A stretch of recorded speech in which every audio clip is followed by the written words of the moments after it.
আসসালামু আলাইকুম রহমতুল্লাহি ওবারাকাতুহু। তো আমি ফয়সাল। আমি আজকে কিছু কথা বলবো, আপনারা প্লিজ শুনেন কথাগুলো আমার। আমি অনেক খারাপ ছিলাম। মার কথা শুনতাম না, ভাইয়ের কথা শুনতাম না, কারো কথা শুনতাম না। আমি আল্লাহর রহমতে আগের থেকে অনেক হেদায়েত হইছি। একমাত্র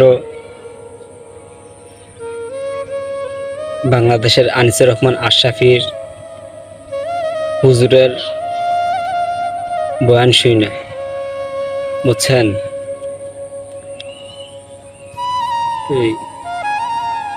উনি আমাদের গ্রামে আইছিল, আমাদের পাশে গ্রামে সোলাপুকুরিয়া আইছিল।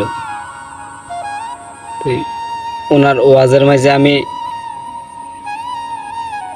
মানুষ কি বলমু, বালা করে 10 জনও মানুষ ছিল না, বুঝছেন? কিন্তু উনি অনেক বড় একটা বক্তা। ওনার কথাগুলো যে শুনে তার একবার কলিজায় গিয়া লাগে, মানে এত সুন্দর বয়ান করে, মানে এত সুন্দর বয়ান করে, ওনার কথাগুলো একবারে কলিজায় গিয়া লাগে।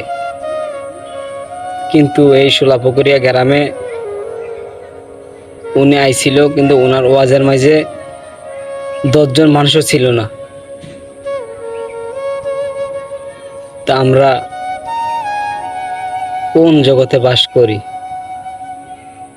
দেখা যাচ্ছে একটা গান বাজনা হইলে মানুষ ভিড় লাগা যায়, অনেক মানুষ হয়। একটা বিয়ার মাঝে মানুষ, প্রচুর মানুষ হয়। আর উনি এত ভালো ভালো কথা বলে, ওনার ওয়াজ আমি সবসময় শুনি। কিন্তু ওনার ওয়াজের মাঝে আমি 10 জন মানুষ পাইলাম, মানে ভাইয়া এই জিনিসটা না আমার খুব কষ্ট মনে হয়েছে, বুঝছেন? আপনাদের কি মনে হয় আমি জানি না, ওনার ওয়াজ শুনেন কিনা ও আমি জানি না, কিন্তু আমি ওনার ওয়াজ প্রতিদিন শুনি। ওনাকে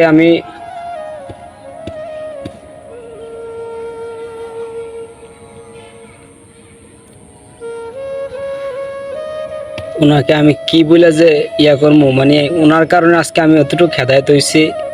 নাহলে আমি অনেক খারাপ ছিলাম, বুঝছেন? আল্লাহ পাক সবাইকে হেদায়েত করুক, এই কামনাই করি। আল্লাহ হাফেজ। সকলে ভালো থাকবেন, সুস্থ থাকবেন।